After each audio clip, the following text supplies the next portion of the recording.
안녕하십니까. 글로벌 모니터 안근모 편집장입니다. 국제금융시장의 최신 이슈를 한눈에 휙둘러보는 휙서비스입니다. 그동안 인플레이션이 아주 뜨거운 이슈였죠. 그런데 최근에 그 인플레이션 기대 심리가 아주 빠르게 냉각되고 있습니다. 오늘은 그 얘기를 좀 해보겠습니다. 먼저 밤사이에 미국 10년 만기 물가연동 국채 수익률이 어떻게 움직였는지를 보시겠습니다. 화살표로 표시한 지점에서 금리가 껑충 뛰어오르는 게 보이죠. 미국 재무부가 이 물가연동 국채를 추가로 발행하기 위해서 입찰을 했는데 사겠다는 수요가 많지 않았기 때문입니다. 그 소식이 전해지자 물가연동 국채 수익률이 오르고 그 채권의 가격은 떨어졌습니다. 물가연동 국채라는 것은 인플레이션이 많이 높아질 것 같다 싶을 때 인기를 얻는 채권입니다. 그 구조를 한번 보시죠. 이 그래프에서 주황색 선은 10년 만기 일반 국채 수익률입니다. 흰색 선은 물가연동 국채 수익률입니다. 일반 국채보다 물가연동 국채가 금리가 훨씬 낮죠. 그런데도 불구하고 왜 사람들은 그걸 살까요? 나중에 정부가 이자를 추가로 주기 때문입니다. 물가가 많이 오르면은 보상을 많이 해주고 적게 오르면은 보상을 적게 줍니다. 그래서 물가가 많이 오를 것 같으면은 일반 국채 대신 이 물가연동 국채를 사는 게 유리합니다. 하지만 손해를 볼 수도 있습니다. 이 그림에서 주황색 선과 흰색 선의 차이, 일반 국채와 물가연동 국채 수익률의 차이, 그 이상으로 물가가 오르지 않으면은 손해가 되는 겁니다. 그래서 이 두 금리의 차이를 브레이크 이븐 레이트라고 부릅니다. 그럼 그 브레이크 이븐 레이트를 한번 보시죠. 지난 5년간 미국 10년짜리 국채 시장의 브레이크 이븐 레이트입니다. 실제 물가 상승률이 이것보다 높으면은 물가 연동 국채를 산 사람이 유리하다고 했습니다. 인플레이션이 이것보다 낮으면은 손해를 보고요. 그래서 브레이크 이븐 레이트라고 부릅니다. 손익 분기점이 되는 물가 상승률이다 하는 뜻이죠. 앞으로 물가가 많이 오를 것 같으면 어떻겠습니까? 일반 국채보다는 물가연동 국채를 사람들이 더 좋아하겠죠. 그러면 물가연동 국채의 가격이 상대적으로 더 오르고 수익률은 상대적으로 더 낮아집니다.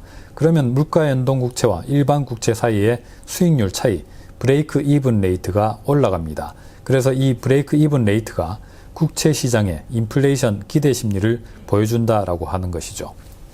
앞부분에 제가 물가연동 국채 입찰이 인기가 없었다고 전해드렸죠.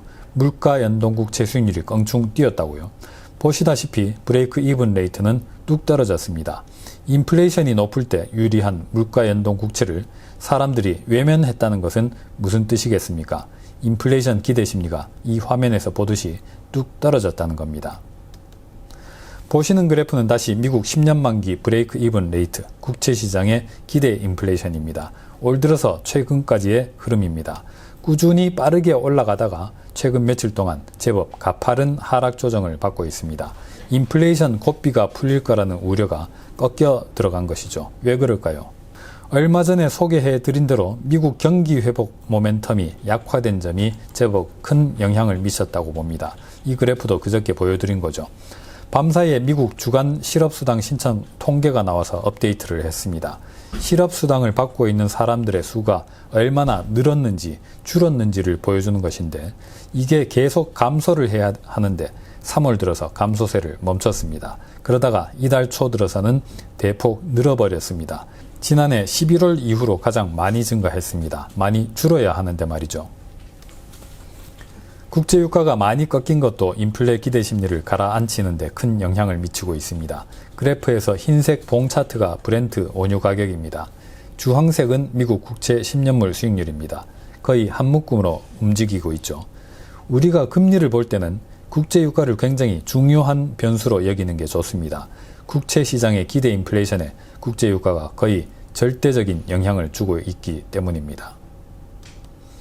지금 보시는 차트는 브렌트 원유 선물 단기 스프레드입니다. 한 달 뒤에 만기가 되는 게 그 다음 달 만기물보다 얼마나 비싸냐, 싸냐 그 차이를 보여주는 겁니다. 이게 플러스면은 백오데이션입니다. 수급이 빠듯하고 타이트하다는 거죠. 유가에는 상승 신호입니다. 그런데 이게 최근에 계속 가라앉고 있습니다. 콘탱고 진입 목전이죠. 수요에 비해서 공급이 많아지고 있다는 신호가 되겠습니다. 유가에 관해서는 다음에 기회를 봐서 따로 한번 다뤄보겠습니다. 보시는 차트는 블룸버그 스팟 원자재 지수입니다. 23개 상품의 현물 가격을 종합한 것입니다. 유가뿐만 아니라 금속, 곡물 같은 여타 원자재 가격도 추세가 이런 식입니다. 중국 정부가 원자재 투기 단속에 나선 것도 아주 중요한 배경이 됩니다. 중국 정부가 대출을 계속 조이는 것도 역시 아주 중요한 배경입니다. 이것도 나중에 따로 한번 다뤄보겠습니다. 어쨌든 아주 뜨겁게 달아오르던 인플레 기대 심리가 냉각되고 있습니다. 덕분에 뉴욕 주식시장에서는 기술주, 성장주가 다시 살아나고 있습니다. 금리가 다시 꺾여 내려가고 있으니까요. 경기 민감주에게는 반갑지 않은 소식이기도 하겠습니다. 오늘은 여기까지 하겠습니다. 감사합니다.